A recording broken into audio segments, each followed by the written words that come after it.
నమస్కారం. Welcome back to my channel. Rythu Bandhu గురించి ఒక కీలక ప్రకటన రావడం అనేది జరిగింది. దాని గురించి పూర్తిగా తెలుసుకుందాం. మన ఛానల్ని లైక్ చేసి సబ్స్క్రైబ్ చేయండి. కింద కామెంట్ రూపంలో మీ అభిప్రాయాన్ని తెలియజేయండి. రైతు బంధును రైతు భరోసాను ఎంతమందికి ఇవ్వాలనే దానిపైన వ్యవసాయ శాఖ కీలక ప్రకటన చేసింది. దీని గురించి సర్వే పూర్తి చేయడానికి ఇంకో వారం రోజులు సమయం పడుతుందని చెప్పేసి వాళ్ళు చెప్తున్నారు.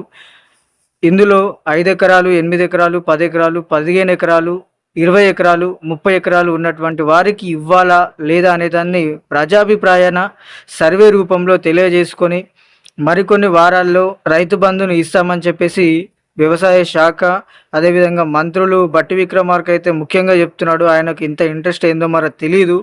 అదేవిధంగా ముఖ్యమంత్రి, మంత్రులు ఆఖరికి పొంగులేటి శ్రీనివాసరెడ్డి తన ఫామ్ హౌస్లో ఉన్నటువంటి వ్యవసాయ క్షేత్రంలో తిరుగుతాడు, కానీ దీనిపైన ఎలాంటి ప్రకటన చేయటం లేదు.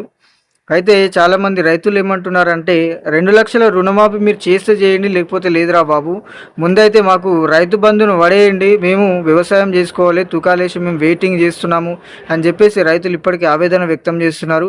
అయితే ఇంకా సర్వే ఉన్నది, దానిని పూర్తి చేసిన తర్వాత ఎంతమందికి ఇవ్వాలి, 5 ఎకరాల, 10 ఎకరాల, 15, 30 ఎకరాల వారికి ఇవ్వాలా లేదా అనేటువంటిది పూర్తిగా ప్రజాభిప్రాయాన్ని సేకరణ చేసుకొని తర్వాత మేము రైతు భరోసాను ఇస్తామని చెప్పేసి ప్రభుత్వము వ్యవసాయ శాఖ ద్వారా ప్రకటింపజేయడం అనేది జరిగింది. అయితే దీని గురించి మరికొన్ని రోజుల్లోనే ఒక స్పష్టత రావడం అనేది జరుగుతుంది.